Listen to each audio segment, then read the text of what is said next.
Hi everyone, this is Julianne Victoria. Welcome to my channel and welcome to the 2022 Year Ahead Vedic Astrology readings. So these readings will be looking at the planetary placements in the year ahead. So the planetary placements on January 1st, 2022, and how they relate to your chart. Of course, as usual, to get a more in-depth personal reading, a personal reading will be required. And I am opening up readings for year ahead readings, Vedic astrology, Western astrology, as well as some tarot reading options. And the link is below in the description box for that. Also, if you're interested in taking one of my online courses that I offer over on Teachable, those will only be available through the end of 2021. And those include the Journey Through the Nakshatras course and Shedding Light on Your Karma and Dharma. Those courses include PDFs and downloads. So if you're interested in those, you want to get them before they're not available anymore, check below, find the links. I'll pin them at the top of the comments as well so you can find them and see if it's something you're interested in. All right, let's get on to our year ahead readings. Hi Cancer, welcome to your 2022 year ahead Vedic astrology reading. So here we have a chart with you Cancer in the first house, so you can see how this lays on your natal chart. It's a chart for January 1st, 2022. Yeah, let's start over here. So looking at your 11th house. 11th house is the house of gains from career. It's also your network, so business network, social life, friends, acquaintances, etc. In the 11th house in your chart, or in this January 1st chart for you for the year ahead, we have Rahu. Rahu signifying karma, karmic action in this sense that is highlighted, emphasized for you to take in the year ahead. It's also drive and motivation and ambition. And another representation of the 11th house is ambition. So it's a very ambitious year for you, Cancer, when it comes to the gains you want to make out of your career, whatever your career is, whether that's financial gains or benefits gains, networking gains, connections gains, and or in your social life. There's a lot of motivation for you to you could say make that grow, to take action there, to bring in karmic benefits. So a lot of ambition, in a sense, you could say career wise, but also in your social life, but more importantly, the gains you get from your career or what gains you want. So in that sense, it implies that 10th house is career, that you will be driven and working hard, though nothing is here for this January 1st chart.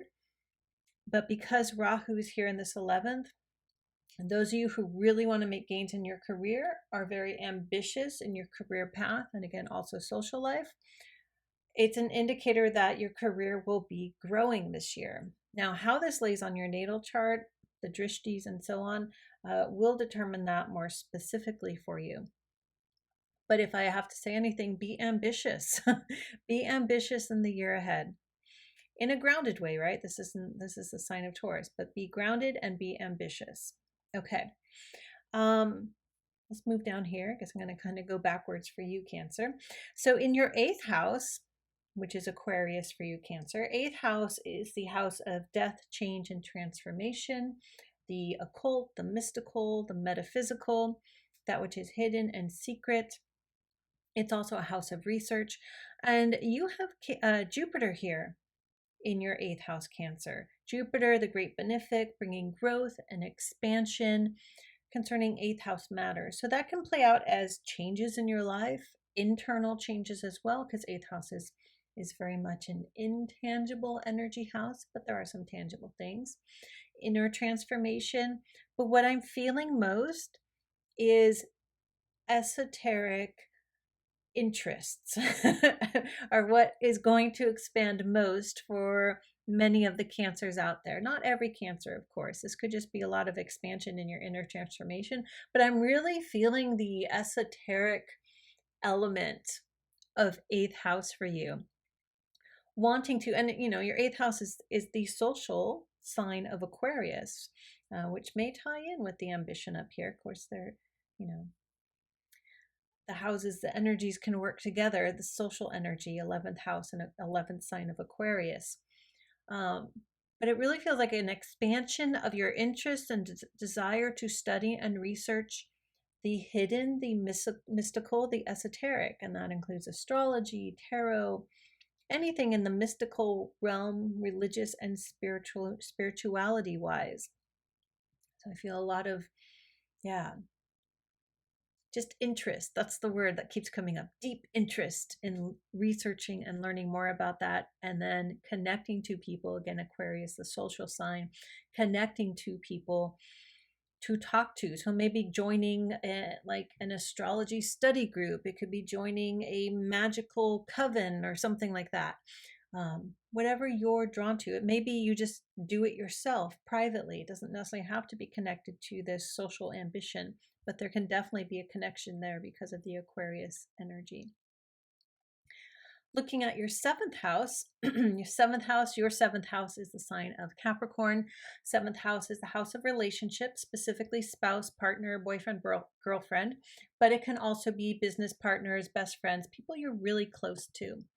Now, in your seventh house, as the year begins, we have Saturn here, and Saturn rules Capricorn, so Saturn is very strong. It does bring patience. It can bring obstacles, but I actually like Saturn in the seventh, and again, he's in his own sign, because it indicates long-term stability in your relationships. So if you're already in a relationship and things are stable, that's going to solidify even more, which could be you get married or you get engaged or you're dating someone and you decide you're going to commit as a couple. It's I like Saturn here for good committal energy as long as he's well placed, and he is for you. If you're in a relationship now and it's not stable, and Saturn likes stability, it may separate out. So Saturn can separate things, can transform things, but he will then bring in stability in your relationships. So this can also play out as business partnerships, as I mentioned, and close friends. And then we have Mercury here, the intellectual mind, thinking, talking, learning energy in your seventh house. So whomever you're closest to, your spouse, your partner, someone you're seeing, a best friend, business partners, associates that you're very close to and work with in a partnership type of way, you're going to want, or it may be that you do establish now with the combination of Mercury and Saturn here, you're going to establish a more intellectual connection. So it could be, say, for example, you decide you're going to establish a business partnership with someone, you see it being long term, you want to be kind of like-minded, basically, like-minded here. And Mercury would also be in, put everything in paper, so to speak. And it could be, this is a general reading, so this is not going to apply for every Cancer out there. But this combination, long-term stability in relationship and the Mercury energy when it comes to like paperwork, like this could be like signing a marriage license. Now that is very specific, so it's not going to play out for every Cancer out there, but it's good energy for it, right? Good energy for relationships, and being with and connecting with and partnering with like-minded people and of similar intellectual interests. You can say it that way. Over here in your sixth house, so sixth house is a house of work, which can be connected to career. It may not. It's also hobbies, your lifestyle, your health, your daily routine. It's also service and volunteering. Looking at your sixth house, which is the sign of Sagittarius, which is ruled by Jupiter over here, you might be making some changes in your everyday routine. But how I felt that the Jupiter energy here for more Cancers than not is going to play out as an expansion of interest and research, deep study into esoteric things. That's going to change or somehow be integrated into your daily routine in a new way. So sixth house is really your everyday stuff, or even incorporating it into your life, your lifestyle, and depending on what it is, changes towards your how you take care of your health. So in the sixth house, we have Venus, we have the sun and the moon. The moon is your ruler, and I'm going to talk about the moon in a minute. Let's start here with Venus. Venus is retrograde, which tends to internalize the energy, to deepen the energy. Venus in the sixth, one could give you a sweet tooth in the year ahead. So watch that when it comes to health. But also when it comes to your everyday routine, your work, your hobbies, the stuff you do every day, day in, day out, you may want to beautify it in some way. Or it could be beautifying yourself, though I'd prefer to see Venus on the ascendant for something like that. But it could play out that way because your ascendant ruler is here, sort of. Again, I'll get to that. So Venus, beauty, love, but also luxury. I always think of coziness with Venus. So it could be making your day-to-day life, where you work, even cozier, making things easier for yourself when it comes to your daily routines. And I do strongly get beautifying. This is a weird thing to say, but beautify your lifestyle, whatever that means for each Cancer out there. And then we have the sun here, the soul significator, in a year ahead reading like this, a general reading. This can be seen as like where you'll shine, where you'll be noticed. So that can be in your work, because sixth house is work. Depends on your work and if it's connected to your 10th house of career in the individual chart. But I feel by again beautifying your lifestyle, whatever that means, that you will shine and be noticed by others. So for those who have a hobby that is also work or a side job, that can be really beneficial, and that can in turn play out in this ambitious energy when it comes to gains from your career and networking, which would also include marketing and advertising yourself. And of course, Venus rules Taurus up here, so it brings a connection down. Now the moon. So the charts I pull up are January 1st charts, but I adjust the time to get the ascendant or your sign in the first house, so you can see how it lays on your own chart if you have your own chart. But at midnight on January 1st, 2022, the moon is actually still in the sign of Scorpio in the nakshatra of Jyeshta at the Gandanta point. So it's a very intense moon, triggering intense transformation, right? And that's your fifth house of creativity. And I actually just saw a vision of an egg cracking open. So what do you want to crack open? What do you want to transform and break out of the shell of in your life, in what you want to create in your life? Whether that is, something personal or career business wise, or a combination of things. And then early in the morning, at least in my location, on the 1st, the moon moves into Sagittarius, into the 6th house, into Mula Nakshatra. And of course, you can see the moon conjoin the sun here. The new moon, the actual new moon will be on the 2nd, but it's entering the new moon energy. So January 1st is the day before the new moon. The moon changes signs, changes nakshatras. And that even more brings in that new beginning, that transitional energy that New Year's bring. So it feels very, again, I see like an egg cracking open. Yeah, something's opening up for you. And I want to say, usually I say, you may feel this before the year begins or after, but it feels very strongly, because the moon is your ruler, Cancer, that it's really right around the new year, new moon, January 1st, January 2nd, where you feel it's like an egg of creativity, fifth house energy breaking open. Something that has been this Scorpio energy of transformation. And of course, the ruler of Scorpio, Mars, is right here. Something that has been brewing in an egg, a metaphorical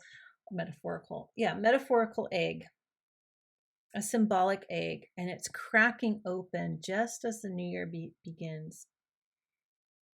that's going to open up whatever beautifying your lifestyle means. That's going to allow you to shine. That may in turn, because Venus here rules Taurus, fuel or support or both all this ambitious energy for career growth, career gains, and also social networking growth. Okay. Now looking at Mars here in your fifth house of creativity, fifth house is also children. So that may be for some because you're the sign of Cancer, which is connected to mother. Even if you're a male out there, there's a nurturing energy that you have. So for those who are looking to have children, wanting to have children, planning to have children, Mars here in his own sign in Scorpio, that's a big change and transformation, right? So it's sort of like if that's what you've been thinking and planning and hoping for in the year of 2022, I would say you get a thumbs up from from the astrology here. Go for it. The energy is there. There's that vision of the egg cracking that supports that as well. Mars brings in passion. So those who are, creative Cancers, not just general creativity, but like you create things artistically or in other ways, there's a lot of fiery passion to do that, to like, I want to say bring it out into the open. And it may be because in the past, because we have K2 here, the other side of the karmic axis, in a transit chart like this, I often see K2 as like the previous year, the past year, but it could be past few years or even further back. In a natal chart, of course, K2 represents past karma and past lives. It may be that it almost feels like K2 is an old egg that didn't crack open. It's an interesting vision I have. And this Mars energy is like that passion to move away from what's not working or hasn't worked and to let those new things crack open and give birth in this year ahead, whether that is give birth to children, give birth to something creative, or in another way. Now, fifth house is also a house of romance, so it's kind of like the dating house. So those who aren't in a relationship going into the new year, or not in a stable relationship, or one that you think is going to stabilize, when it comes to just dating, this can be tricky energy. There could be a lot of, romantic passion, but it's fleeting. You definitely don't want to fall into old patterns of dating that you've done in the past.